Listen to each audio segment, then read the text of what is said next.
বলেছে তোমার বোন আনবে, বোনের অপেক্ষায় করে ছোট ভাইটাও আনে নাই। ঈদের দিনে সকালবেলায় গোসল করে সবাই নতুন জামা কাপড়টা পরে ঈদের দিনে নামাজ পড়তে চলে গেল। বুড়ো বাপটা বসে আছে, তখন বুড়ো মা, বৃদ্ধা মা বলছে, কই গো আব্দুল্লাহর আব্বা, তুমি ঈদের নামাজ পড়তে যাবে না? সেদিন বুড়ো বাপটা বলেছিল, আমার লুঙ্গিটা যে এখনো অপরিষ্কার আছে, তুমি তো ধুয়ে দিলে না গো, একটু পরিষ্কার থাকলে পরে ওই পুরাতন লুঙ্গিটা পরেই আমি ঈদের নামাজ পড়তে যেতাম। আর আগের বছরে আমার মেয়েটা একটা পাঞ্জাবি দিয়েছিল, ওই পাঞ্জাবিটা বাক্সে ভরা আছে, একটু বার করে দাও। সেদিন বুড়ি মা বলেছিল, জানো তোমার ছেলেগুলো দেবে বলে তোমার পুরাতন লুঙ্গিটা পরিষ্কার করা হয়নি। সেদিন পুরাতন নোংরা আবর্জনা কালো হয়ে যাওয়া ময়লা পোশাকটা পরে ভাঁজ করা আগের বছরের বড় মেয়ে দিয়েছিল পাঞ্জাবিটা পরে ঈদের নামাজটা টুকটুক করে পড়ে এসে মশারির তলায় বসে গেছে। সবাই আনন্দে খুরমা খেজুরটা খাচ্ছে, বুড়ো বাপ মা সিঁড়ির তলায় টুক করে বসে আছে। মাটা বলে, জানো জানো মাঝে মধ্যে আমার পেটে খুব যন্ত্রণা হয়, বড় ছেলেটা প্রসবের সময় আমার পেটটা কাটতে হয়েছিল, এই পেট কাটা সিজারের অপারেশনের জায়গাটা এখনো মাঝে মধ্যে যন্ত্রণা করে। সেদিন বুড়ো বাপটা কেঁদেছিল আর বলেছিল, তুমি ছেলেগুলোকে ভূমিষ্ঠ করে ভুল করেছিল রে, ভুল করেছে আব্দুল্লাহর মা। ছেলে মানুষ হতে পারলো না, ছেলে বাপ মায়ের কদর বুঝলো না, ছেলে বাপ মাকে চিনতে পারলো না। এই মুসলমান সোনার টুকরো বন্ধুরা, এটা আমাদের অহরহ কত শত সন্তানের অবস্থা এই রকম। তুমি তোমার মায়ের কথাটা ভুলে গেছো। সেই দিন তুমি 3-4 দিন ধরে জ্বরে ভুগছিলে বলে তোমার মা তোমাকে কোলে করে নিয়ে বাসে উঠে ওই বারুইপুরে ডাক্তারখানা দেখাতে যাবে। সেদিন বাসে সিটে বসে গেছে তোমার মতো ছেলেটা, চিৎকার করে কেঁদে উঠেছে। মা বুঝতে পেরেছে আমার ছেলেটা দুগ্ধ পান করবে। সেদিন মা শাড়ির আঁচলটা নিয়ে আড়াল করে বুকের কাপড়টা সরিয়ে স্তনটা বার করে বাচ্চাকে আড়াল করে দুগ্ধ পান করিয়েছে। পুরুষ মানুষগুলো আর চোখে সবাই তাকিয়ে দেখেছিল। মা বুঝতে পেরেছিল সবাই দেখছে, তা দেখুক, ছেলেকে দুধ পান করাতে গেলে ছেলের যে কষ্ট হবে, ছেলের যে কষ্ট হবে, মায়ের ইজ্জত, মায়ের সম্মান, নিজের মা মা ভুলে গিয়ে তোমার কষ্টের দিকে তাকিয়ে বাসের মধ্যেই তোমাকে দুধ পান করিয়েছিল, তোমাকে কষ্ট পেতে দেয়নি। আজকে তোমার মতো ছেলেটা বাজার থেকে খাবার নিয়ে আসো, ছেলের আবদার করা খাবার, বিবি বলেছিল এই খাবার নিয়ে আসো, ওই খাবার নিয়ে এসছো, থলেই ভরে ব্যাগে করে ভরে আড়াল করে বিবির হাতে দিয়ে দিয়েছিলে। বুড়ো বাপটা মাটা ওই ছোট্ট কুঁড়ে ঘরে বাস করে, কোনোদিন মনে হলো না ছোটবেলায় তুমি যেটা চেয়েছিলে তোমাকে সেই খাবারটা দেওয়া হয়েছিল, যে পোশাকটা চেয়েছিলে সেই পোশাকটা দিয়েছিলে। আমিও খুব বড় লোকের ছেলে নয়, না জানি কত মানুষ গরিবের সন্তান, গরিবের সন্তান, একদিন অভাব ছিল, একদিন কষ্ট ছিল। আমিও ঈদের 3 দিন আগে বলেছিলাম, মা মা আমি ঈদের দিনে নামাজ পড়তে যাব, একটা নতুন পাঞ্জাবি কিনে দাও, একজোড়া জুতা কিনে দাও। অভাবের তাড়নায় আব্বাকে বলেছিল ধার করে ঋণ করে 200 টাকা নিয়ে পাঞ্জাবি আর জুতা কিনে পরিয়ে দিয়ে ঈদের দিনে নামাজ পড়তে গিয়েছিলাম। বাপের ছিঁড়া জুতো ছিল, ছিঁড়া জামা ছিল। সেদিন বাপকে বলেছিলাম, তুমি কেমন আব্বা গো, ছেলের আবদার পূরণ করো, অথচ নিজের ইচ্ছেগুলো ত্যাগ করে দিলে, নিজের জুতাও কিনলে না, নিজের জামাটাও কিনলে না। এই মুসলমান সোনার টুকরো বন্ধুরা, আমার বাবাজিরা, ভাইরা আমার, তুমি তোমার আব্বাকে ভুলে যেও না, না খেয়ে খাওয়ানেওয়ালা ওই মাকে ভুলে যেও না, না পড়ে পড়ানেওয়ালা ওই মাকে ভুলে যেও না।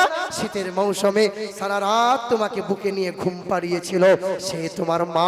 গরমের সময় তুমি ঘুমাও না বলে তোমার মাথার শিওরে বসে বসে শাড়ির আঁচলে করে তোমাকে ঘুম পাড়িয়েছিল সে তোমার মা।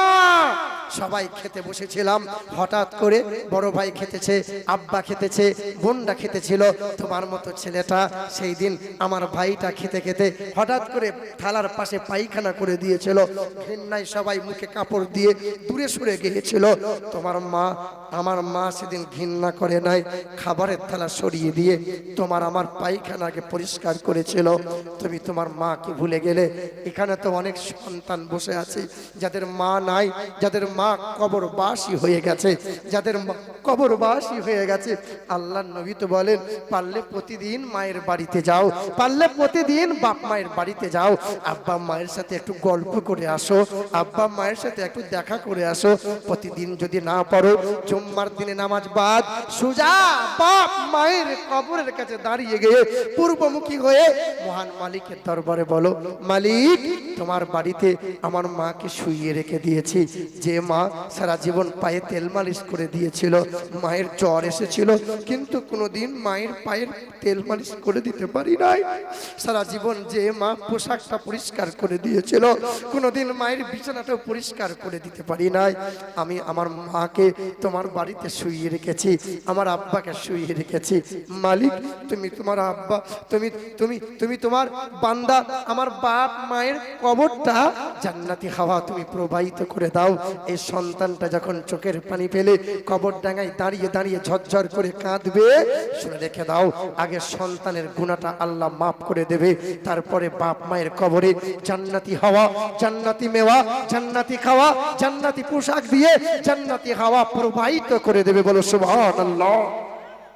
এখানে অনেকেরই সন্তান বসে আছি, অনেক সন্তান বসে আছি, অনেক ছেলে অনেক মেয়ে বসে আছি, যাদের মা আর আব্বাকে কবর ডাঙায় শুইয়ে রেখে দিয়েছে।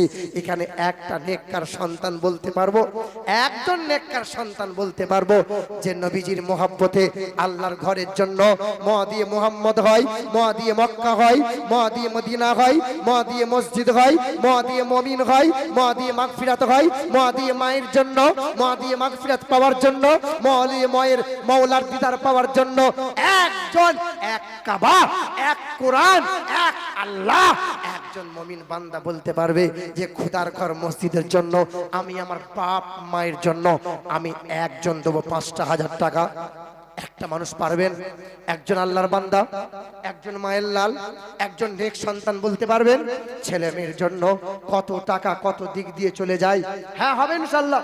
এই দেখেন, এই দেখেন, একটু চাইবো, একটু চাইবো, আমার বাবা জীবন বলেছে সেই ওয়াজটা করবেন, আমি করব ইনশাআল্লাহ, কথা দিয়েছি করবই করব। এ বাবাজিরা ভাইরা আমার, একজন সন্তান নিজের বাপ মায়ের মাগফিরাতের জন্য পারবেন? কি নাম, কি নাম ভাইয়ের? মঈন, মঈন মোল্লা। নারে তাকবীর, নারে তাকবীর। মঈন মোল্লা 5,000 টাকার দাতা। আরে চলে গেছে পিতা মাতা কবরেতে যারা, আর জান্নাতি বিছানা খোদা পাই জানো তারা। ছেলে মেয়ে আল্লাহ বালা দিও তার ঘরেতে, আর বড়ই খুশিতে রেখো আল্লাহ দানের রসিলাতে। ইজ্জত সম্মান দিও দিও দুনিয়াতে, আর আরো সম্মানিত করো খোদা রোজ কিয়ামতে। হাসরের ময়দানে কোনো বন্ধু তো রবে না, আর দানের নেকি সামনে পিছে দিও গো রব্বানা। আমিন আমিন আল্লাহ আমিন আমিন। দানকারীর দানকে কবুল করো রব্বুল আলামিন। এক কাবা, এক আল্লাহ, এক কোরআন। আচ্ছা বলেন, এক আল্লাহ আল্লাহ করলে জান্নাত পাওয়া যাবে?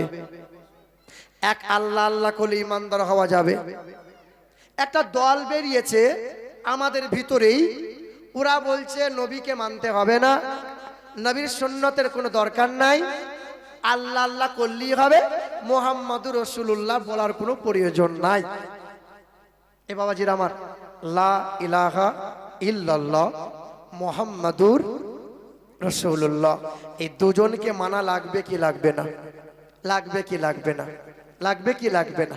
এবার দেখেন, এবার বলি, একটা রাজা ছিল বলে, রাজা সাংঘাতিক রাজা, বিরাট রাজা। তো রানী একদিন বলছে, হুজুর হাজার হাজার যুবকের ভোট পেয়ে রাজা হলেন আপনি, প্রজাদের কথা ভাবতে ভাবতে কন্যার কথা ভুলে গেলেন। বলে কেন? বলে আপনার মেয়ে যে বড় হচ্ছে বিয়ে দিতে হবে। বলে হ্যাঁ তা তো বটে। তো রাজা তখন বলছে, মন্ত্রী এই এলাকার সবচেয়ে সুশিক্ষিত এবং সুসুন্দর এইরকম একটা যুবককে বেছে নিয়ে আসো, আমি আমার রাজার জামাই করব। তো মন্ত্রী খুব বিচক্ষণ মানুষ, কিছুক্ষণ ভাবনা ভেবে বলছে, হুজুর হাজার হাজার যুবকের ভোট পেয়ে রাজা হলেন, আর বেছে বেছে একটা যুবককে নিয়ে যদি রাজার জামাই করেন, তা অন্যান্য যুবকগুলো যে হিংসায় রাজদরবার গুঁড়িয়ে দেবে, তা কি করা যায়? Lottery system